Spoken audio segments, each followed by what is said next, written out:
If you've ever wanted to know how to make glitter and epoxy tumblers, but you have no idea where to start, keep on watching. I'm Alex with DIY Alex. And I'm Kate with Kate Boyle Crafts. And we are collaborating to bring you a magical series on DIY epoxy tumblers start to finish.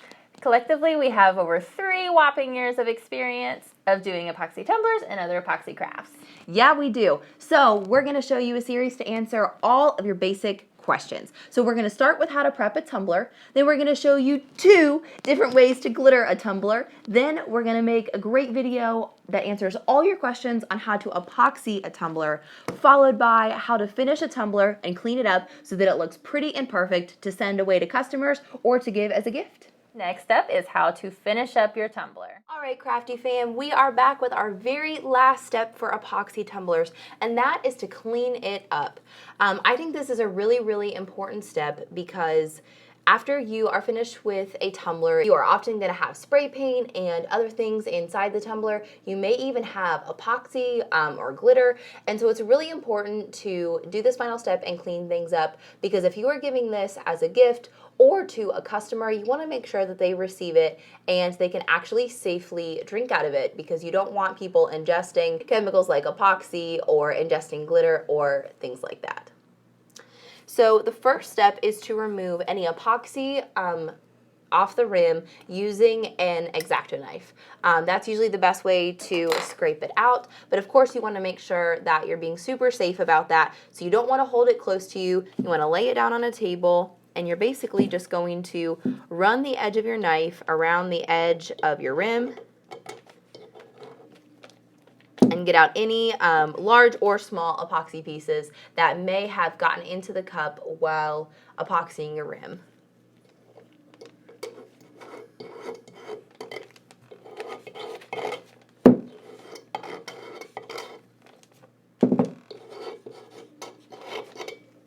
Katie did a beautiful job on this one, so there's not very much epoxy to get out, but especially when you're new, you may have really large globs. So after you've gotten the epoxy out of the cup, the next step is to remove any paint or anything else left in the cup using acetone and or alcohol.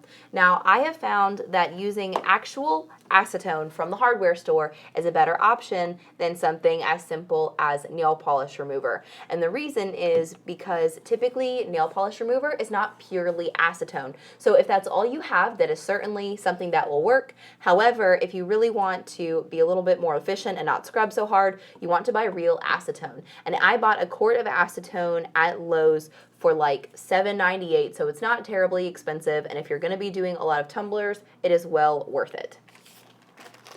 And you don't need a whole lot, so this big jug will last you a really long time. Yes, agreed. It really doesn't take very much, especially if you're using something more powerful. Now, if you're using regular nail polish remover, you may have to scrub quite a bit to get rid of any paint or glitter or whatever else may be left. So I'm just using cotton pads once again. And I'm just going to lightly soak. But before I use this acetone, I do want to let you guys know that acetone is a really heavy-duty another chemical to use. So I apologize if there's any background noise, but I currently have my ceiling fan going and my window is open to ventilate the room as well as possible. This is another one that you want to be really cautious around children and pets and acetone. Just be really, really careful when you're using it.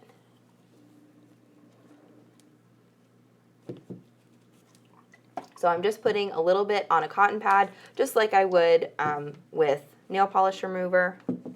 So then as you tilt your cup, you just want to run your cotton pads along the inside of your rim. You want to take care not to get too much of that on your regular epoxy on the outside, because acetone can eat away at regular epoxy. This is the area that hasn't been cleaned with acetone yet, and the rest of the cup has. So you can see what a difference it makes once you start cleaning it up. It really does look so much more professional and so much more like something you'd want to receive.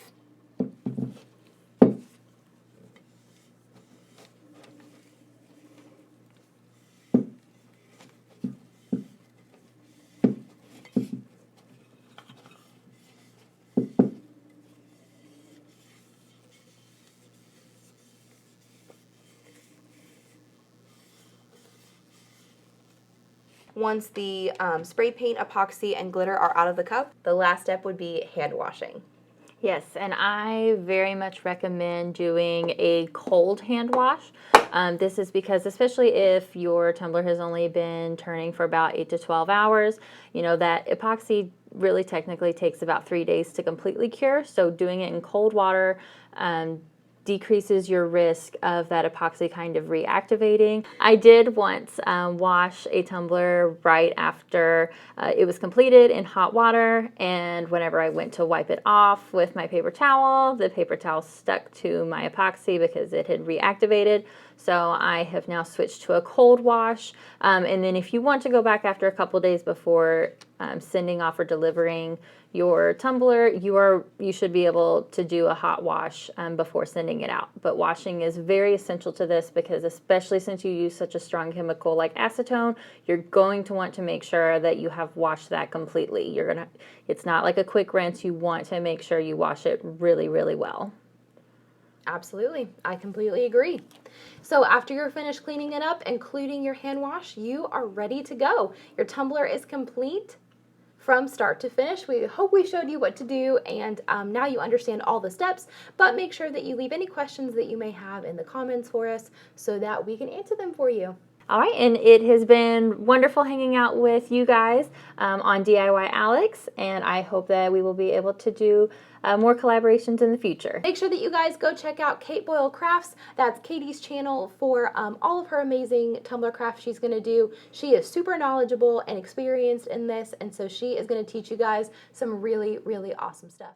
If you enjoyed this video, make sure to give it a big thumbs up. And if you learned something in this video, be sure to tell us what you learned down below in the comments. Definitely. And if you want to see more epoxy and glitter crafts, make sure that you subscribe to both Kate Boyle Crafts and DIY Alex. We'll definitely link the other channel in the description below. We'll see you in the next episode. That's a wrap.